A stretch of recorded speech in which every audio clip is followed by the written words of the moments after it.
اپنی جنات میں قبول فرمائے اور زندگی کی ہر صبح ہمیں اسی طرح اپنے اور اپنے حبیب کے ذکر پاک سے شروع کرنے کی توفیق عطا فرمائے۔ آج ہم سورہ فتح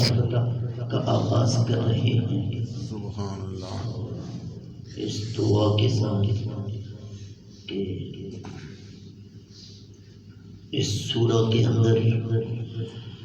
جو احکامات، واقعات، اسرار و رموز اللہ تعالیٰ نے رکھے ہیں، ہمارا مالک ہمیں وہ سمجھنے کی توفیق عطا فرمائے۔ اللہ تعالیٰ نے ارشاد فرمایا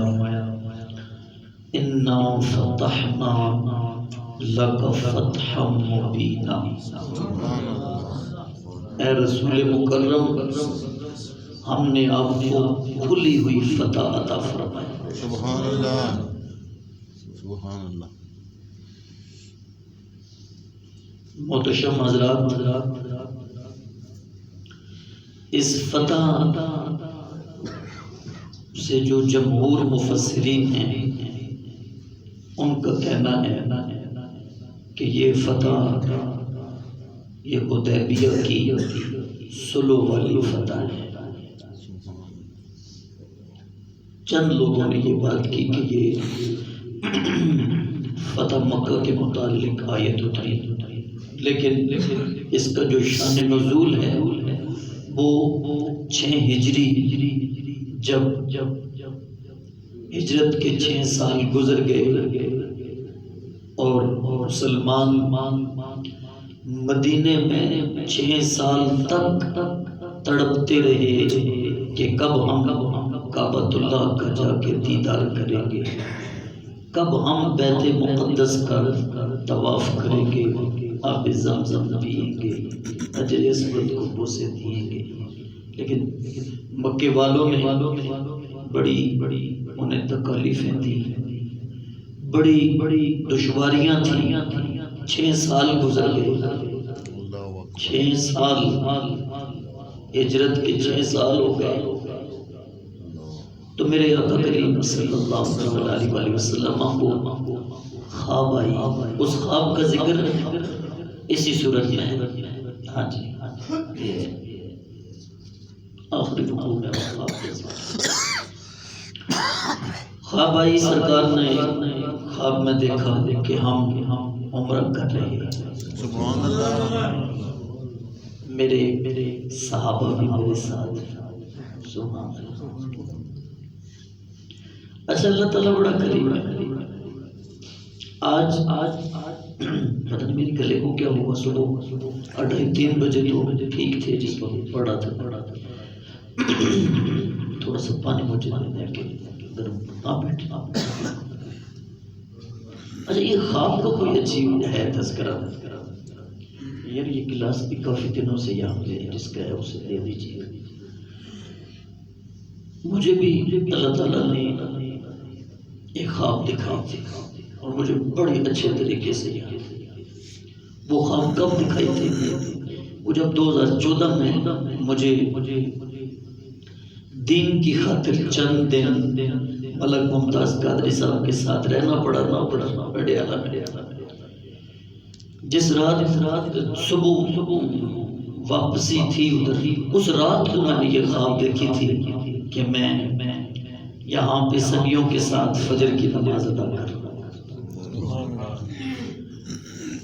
3 بزرگ مجھے اچھے طریقے سے یاد ہے، ان میں سے ایک بابا جی فوت ہو چکے ہیں، بابا صوفی مدیر صاحب رحمۃ اللہ تعالیٰ نے اپنے عزیز وقاص کے والد۔ مجھے اچھے طریقے سے یاد ہے کہ انہوں نے تکبیر پڑھی اور 2 بزرگ اور ہیں جو ابھی زندہ ہیں، باقی بھی سارے حضرات کھڑے ہیں۔ یہ مجھے خواب یاد ہے۔ رسول اللہ صلی اللہ علیہ وسلم کی خواب کے حوالے سے میں پڑھ رہا تھا تو مجھے وہ خواب یاد آئی۔ حضور کو خواب آئی کہ 6 سال گزر چکے ہیں، ہم اب عمرہ کرنے کے لیے جا رہے ہیں اور میرے صحابہ بھی ساتھ ہیں، اور نبی کی جو خواب ہوتی ہے وہ وحی الہی ہوتی ہے، اللہ کی طرف سے وہ حکم ہوتا ہے۔ آقا کریم صلی اللہ علیہ وسلم نے 1400 صحابہ درود شریف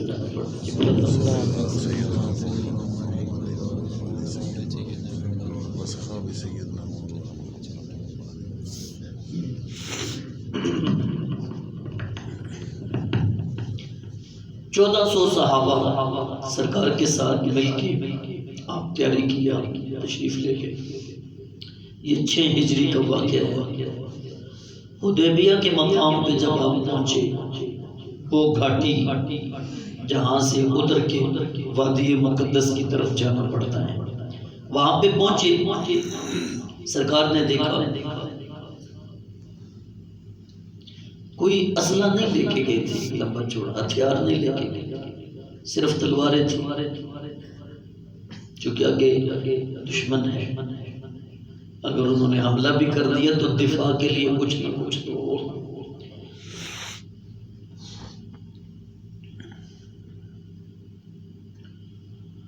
اب ان کے ساتھ کچھ لوگ نہیں آئے تھے، سرکار نے انہیں بھی پیغام دیا تھا کہ ہم عمرہ کے لیے جا رہے ہیں، تم نے جانا ہے تو تیاری کرو۔ انہوں نے آگے سے ایک بات کی تھی، بغیر ہتھیار کے جا رہے ہو، تمہیں اپنی جان عزیز نہیں۔ ان ظالموں کو یہ نہیں پتا تھا کہ تمہیں بلا کون رہا ہے۔ ان جو پیچھے رہ گئے ان کا بھی ذکر اللہ تعالیٰ نے یہ اگلے رکوع میں فرمایا۔ سرکار وہاں پہ پہنچے جہاں سے آقا کریم صلی اللہ علیہ وسلم کی سواری نے وادی مقدس میں اترنا تھا، لیکن ذیقعدہ، ذی الحج اور محرم اور رجب، ان 4 مہینوں میں اہل عرب جنگ نہیں کرتے تھے، چونکہ یہ حج کا موسم تھا۔ سرکار بھی ذیقعدہ کے اندر آپ تشریف لے کے گئے، لیکن سرکار نے فرمایا کہ ان اہل مکہ کا کوئی پتہ نہیں، یہ نہ ہو کہ یہ بدبخت ہمارے ساتھ لڑائی کرنا شروع کر دیں اور حرم پاک کی جو زمین ہے اس کا تقدس پامال ہو۔ سرکار نے سواری موڑ دی، آقا کریم نے سواری موڑی، حدیبیہ کے مقام پہ آپ نے جا کے جو ہے وہ بسیرا کر لیا۔ 1400 صحابہ بھی موجود ہیں۔ میرے نبی نے حضرت عمر کو پہلے بلایا کہ عمر سفارت کے لیے تجھے بھیجنا چاہتا ہوں، لیکن حضرت عمر نے سرکار کی بارگاہ میں یہ درخواست پیش کی، سرکار آپ کو پتہ ہے کہ وہ میرے کتنے جانی دشمن ہیں، انہوں نے مجھے دیکھنا ہے، میری بات کوئی نہیں سننی ہے، سب نے اکٹھے ہو کے میرے اوپر حملہ کرنا ہے۔ کیوں؟ میں نے ان کے ساتھ جو کچھ کیا ہوا ہے وہ سارے مسلمانوں کو بخوبی علم ہے۔ حضرت عمر نے درخواست کی، سرکار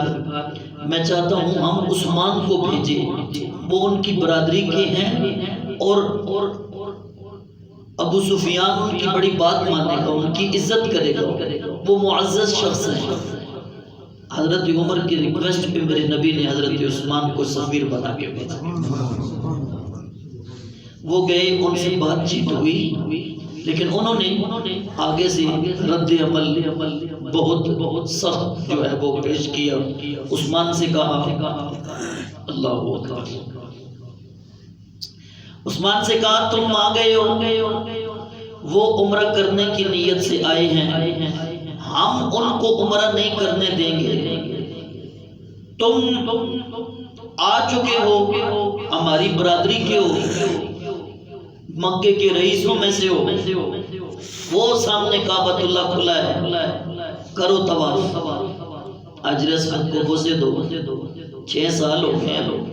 اب زمزم نہیں پیا، پیو۔ تو جناب حضرت عثمان نے وہاں پہ پتہ کیا کہا، وہ ظالموں تم کیا سمجھتے ہو کہ میں محمد کے بغیر عمرہ کر دوں گا؟ میرے لیے رسول اللہ کی تعظیم عبادت سے بھی زیادہ افضل و اعلیٰ ہے، ہمیں عبادت بھی وہ منظور ہے جو مصطفیٰ کی کریم کے ساتھ ہو، میں نہیں ہوں۔ حضرت عثمان کو انہوں نے پھر جو ہے وہ وہاں پہ اپنے پاس سے ان کو واپس نہ جانے دیا، وہیں پہ رکھ لیا، عثمان تم واپس نہیں جا سکتے، میں قید کر لیا۔ اور کیا بات مشہور کر دی کہ عثمان کو قتل کر دیا گیا۔ پھر وہ بیعت رضوان ہوئی، آقا کریم صلی اللہ علیہ وسلم نے بیعت لی، 1400 صحابہ سے بیعت لی۔ ابھی اس میں بڑی باتیں ہیں، یہ ممکن ہی نہیں ہے کہ وہ پوری تفصیل بیان ہو۔ یہ ایک عشق و محبت کی عجیب ہی داستان ہے، جن کو ان کے گھر سے نکالا گیا اور 6 سال کے بعد وہ آئے ہوں، ان صحابہ کی کیا حالت ہوگی۔ ادھر وہ عمرہ کرنے بھی نہیں دے رہے، یہ بھی پریشانی ہے۔ بسیرا ہوا ہے وہاں حدیبیہ کے مقام پہ۔ اب حضرت جابر کی حدیث پاک سنیے، حدیبیہ ایک کنواں تھا، 1400 صحابہ، اس کنواں سے پانی پی پی کے نہ وہ پانی ختم ہو گیا، تقریباً ختم ہو گیا۔ حضرت جابر فرماتے ہیں حضور کو جب یہ بات پتہ چلی نا تو میرے نبی نے تھوڑا سا پانی منگوایا اور کنویں کے منڈیر کے اوپر تشریف فرما ہوئے، وضو کر کے کلی کی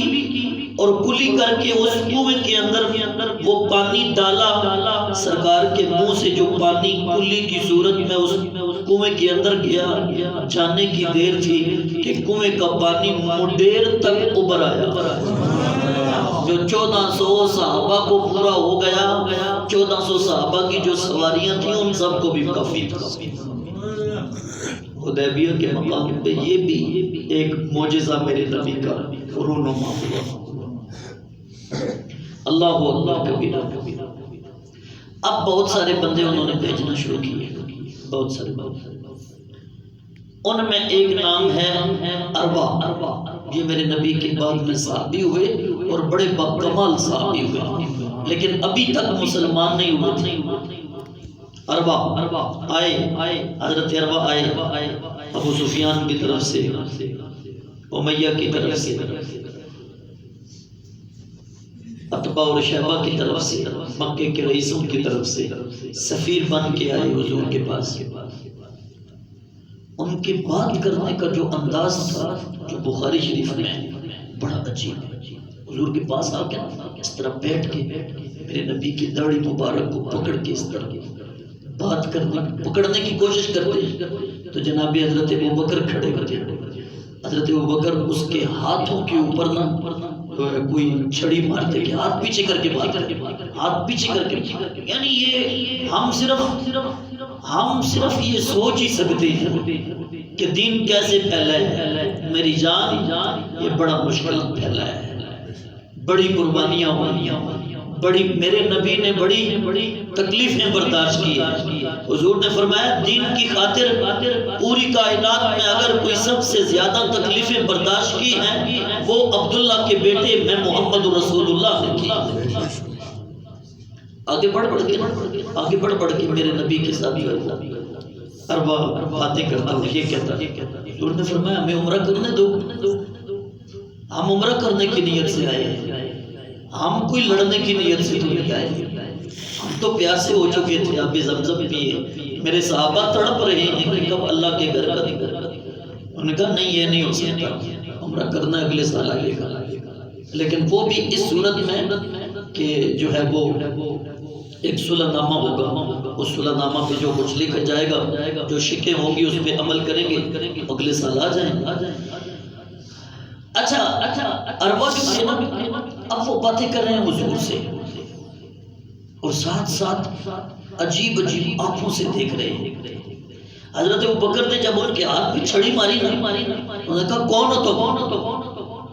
صحابہ نے کہا یہ ابو قحافہ ہیں، حضرت ابوبکر صدیق رضی اللہ تعالیٰ عنہ ہیں۔ وہاں پہ اروا نے کہا ابوبکر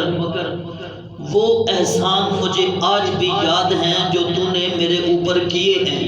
اگر میں نے ان احسانوں کا بدلہ چکا دیا ہوتا نا تو آج میں تیری بات نہیں سنتا۔ ابوبکر رضی اللہ تعالیٰ عنہ نے اس وقت بھی لوگوں پہ احسان کیے تھے جب اعلان نبوت ابھی نہیں ہوا تھا۔ ہاں جی اروا عجیب آنکھوں سے دیکھ رہے ہیں کہ یار یہ جو ہمارے پاس سے گئے تھے مکے سے، یہ کوئی چور تھا، کوئی ڈاکو تھا، کوئی نشے میں رہتا تھا شراب پی کر، اپنی بچیوں کو زندہ درگور کرنے والے تھے، یہ قافلوں کو لوٹنے والے تھے، یہ کر کیا رہے ہیں؟ عربہ عجیب عجیب باتوں سے دیکھتا ہوں، عجیب عجیب۔ اب یہ حدیث پاک جو بخاری میں ہے، جو مسلم میں ہے، اس وقت وہ نظارہ حضرت عربہ نے دیکھا۔ عربہ سامنے ہے، حضور اپنا لعاب دہن پھینکتے ہیں، بلغم مبارک پھینکتے ہیں، تو عربہ حیران ہوتا ہے کہ وہ سرکار پھینکتے ہیں تو زمین پہ نہیں گرتی، صحابہ کے ہاتھوں پہ گرتی ہے اور وہ اپنے جسم پہ مل لیتے ہیں۔ عربہ پریشان ہوئی ہے، یہ کیا ہو گیا ہے؟ عربہ دیکھتا حضور وضو کر رہے ہیں، وضو کا پانی زمین پہ نہیں گرتا، صحابہ ہاتھوں میں لے لے کے اپنے منہ پہ مل رہے۔ عربہ دیکھ رہا ہے عجیب و غریب حالت کہ جو پانی بچ جاتا ہے وہ آپس میں اس طرح لڑتے ہیں، پانی جو بچا ہوا ہے پینے کے لیے، جس طرح ابھی جنگ چڑھ جائے۔ عربہ یہ ساری چیزیں دیکھ کے واپس چلا گیا اور جا کے قریشان مکہ سے جا کے کہا، مشرکین مکہ سے کہا، او ابو سفیان سن، عبداللہ کا بیٹا جو تمہارے ساتھ بات کر رہا ہے وہ بات مان لے، انہیں عمرہ کرنے دے، تم ان کے صاحبوں کے ساتھ مقابلہ نہیں کر سکتے، ان کے غلاموں کے ساتھ تم جنگ نہیں کر سکتے، کل تک تو وہ ہمارے اپنے تھے، آج وہ محمد رسول اللہ کے غلام بن گئے ہیں، اس لیے کہ ابو سفیان سن، میں نجاشی کے دربار میں گیا، کیسر و کسرا کے دربار میں گیا، میں رومیوں کے دربار میں گیا، میں بڑے بڑے بادشاہوں کے دربار میں گیا، کسی بادشاہ کی اتنی عزت میں نے نہیں دیکھی جتنی صحابہ مصطفیٰ کریم کی تعظیم و توقیر کرتے ہیں، جتنا ادب میرے نبی کے صحابہ حضور کی کرتے ہیں میں نے کسی کی نہیں دیکھی، اس لیے کہ وہ ان کا بچا ہوا وضو کا پانی بھی آپس میں پینے کے لیے لڑ پڑتے ہیں، اور جب مصطفیٰ بات کرتے ہیں تو صحابہ اپنی آواز بالکل آہستہ کرتے ہیں۔ ابو سفیان کو اور غصہ کہ ہم نے اپنا سفیر بھیجا ہے، یہ بھی متاثر ہو کے آ گیا، متاثر کیوں نہ ہو، یہ بھیجا کس کے دربار میں بات کرنے۔ اب ادھر جو ہے میرے نبی نے فرمایا ٹھیک ہے، اور بھی بہت سارے 40 بندے آئے گئے، یہاں تک کہ انہوں نے 50 بندوں کا دستہ بھی بھیجا جنہوں نے تیر پھینکے تھے، میرے نبی کے صحابہ نے ان کو پکڑ لیا اور پکڑ کے اپنے پاس ان کو باندھ لیا وہاں۔ پھر صلح حدیبیہ ہوئی، صلح کے اندر چند باتیں ہوئی، ان باتوں میں سے اہم باتیں یہ تھی کہ ہم آپ کو عمرہ کرنے کی اجازت دیں گے لیکن اس سال نہیں، اگلے سال۔ سرکار نے فرمایا یہ احرام باندھے ہوئے ہیں، یہ دیکھو اونٹوں کے اوپر انہوں نے نال، لوہے کی نال بھی ڈالی ہوئی ہے، لوہے کی نال اس جانور پہ ڈالی جاتی جس کو قربانی کیا جاتا ہے، تو یہ دیکھو ہم عمرہ کرنے کے لیے آئے ہیں، اس سال نیت کرنی ہے۔ انہوں نے کہا نہیں اس سال نہیں ہو سکتا، اگلے سال آئیے گا، صرف تلواریں وہ بھی میانوں کے اندر لے کے آئیے گا، اس کے علاوہ کوئی ہتھیار میں نظر نہ آئے تو عمرہ کر لیجیے گا۔ سرکار نے فرمایا قبول ہے۔ اب صحابہ کو جلال آیا، جلال تو آنا تھا، جلال تو آنا تھا، 6 سال گزر گئے تھے اور آج عمرہ کرنے کی نیت سے وہ آئے، وہ تھوڑے سی غصے میں آئے، جلال میں آئے، لیکن آگے سے بات کوئی نہیں کر رہا، اپنے جذبات کو قابو میں رکھا ہوا ہے۔ دوسری انہوں نے شرط دی اگر مکہ سے کوئی مسلمان ہو جائے اس کو آپ مدینے نہیں لے کے جا سکتے، اگر ہمارا کوئی بندہ مدینے چلا گیا اس کو آپ نے واپس بھیجنا ہے۔ وہ اپنے مطالبے رکھ رہے ہیں، میرا نبی مطالبے مان رہا ہے، سبحان اللہ، میرا نبی مطالبے مان رہے۔ حضرت عمر آئے، حضور آپ سچے نبی ہیں، ہم حق پہ ہیں، ہم دب کر کیوں بات مانیں؟ سرکار نے فرمایا عمر تو خاموش ہو جا، مصطفیٰ جو بھی بات کر رہا ہے رب کے حکم سے کر رہا ہے، اللہ کے یہ بظاہر آج بندہ جس وقت کوئی سلو نامہ لکھ دے نا زیادہ تر کوشش ہوتی ہے انہوں دی کہ ساڑیاں ہی گلاں منیاں جان اگلا تے پیا کہ جو کچھ مرضی کرے اگلے کی تو بات سننی بھی نہیں ہے اور اگلے کو تو پتہ نہیں کیا سمجھنا ہے انہاں مکے دیا کافراں بھی کچھ اسی طرح لکھیا سی تے لکھے میرے نبی دی بارگاہ جا کے پیش کر دیتا حضور اے گل مننیاں نے سرکار میں ٹھیک ہے اور تسی جے بے وقوف ہو تے پھر چلو لیکن انہوں نے یہ نہیں پتہ سی کہ ہم اپنے ہی پاؤں پہ کلاڑیاں مار رہے ہیں جس نبی کے غلام کو ہم مکے نہیں جانے دیں گے وہ مکے میں رہ کے بھی تو مصطفیٰ کا ہی غلام ہوگا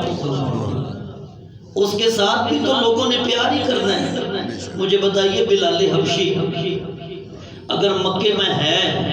اور اس کو وہ مکے والے مدینے نہیں جانے دے رہے تو اس میں نقصان بلال کا تو نہیں ہے نہ مکے کے کافروں کا ہے کیونکہ بلال تو جس کے پاس بیٹھے گا اس کو عشق مصطفیٰ کی خیرات عطا فرمائے بات سمجھ آئی نہیں اور بھی بہت ساری ایسی شکیں تھی صحابہ پریشان ہوئے میرے نبی نے فرمایا تم پریشان نہ ہو ابھی یہی باتیں ہو رہی ہیں کہ تم پریشان نہ ہو سلو نامہ لکھا جا چکا ہے ہم انشاءاللہ پھر آئیں گے اگلے سال آ کے عمرہ ادا کریں گے یہ باتیں ہو رہی ہیں میرے رب نے جبریل کو بھیج دیا فرمایا انا فتحنا لک فتحا مبینا محبوب یہ جو صلح حدیبیہ ہو گئی ہے نا ہم نے آپ کو کھلی فتح عطا فرمائی یہ رب بھیج رہے ہیں محبوب ہم نے اس صورت میں آپ کو کھلی فتح عطا فرمائی اب میں آگے کیسے بڑھوں آگے نہیں بڑھ سکتا بہت ساری باتیں جو میں پیچھے چھوڑ چکا اب اگلی آیت پڑھوں گا تو وہ ایک لمبی تفسیر ہے مجھے ایک بتائیے کھلی فتح ہے کہ نہیں مکے کے کافر تو احد بھی سجا چکے تھے اور مسلمان تو بدر کے میدان میں بھی اپنی جانیں قربان کر چکے تھے اب جب جنگیں لگی ہوں اور جنگوں میں ہی جنگ کرنے والوں کی صلح ہو جائے ایسے بڑی فتح اور کیا ہو سکتی ہے معاہدہ یہ ہوا کہ 10 سال تک امن اور امان رہے گا کوئی جنگ نہیں ہوگی معاہدہ یہ ہوا جب امن اور امان ہو جائے نا تو اس سے بڑی اور فتح تو ہو ہی کوئی نہیں سکتی اگر جنگیں ہوتی تو اسلام جنگوں کی طرف دھیان دیتا لیکن جنگیں تو 10 سال کے لیے موقوف ہو گئیں اب مسلمانوں نے میرے نبی کی غلامی میں مل کر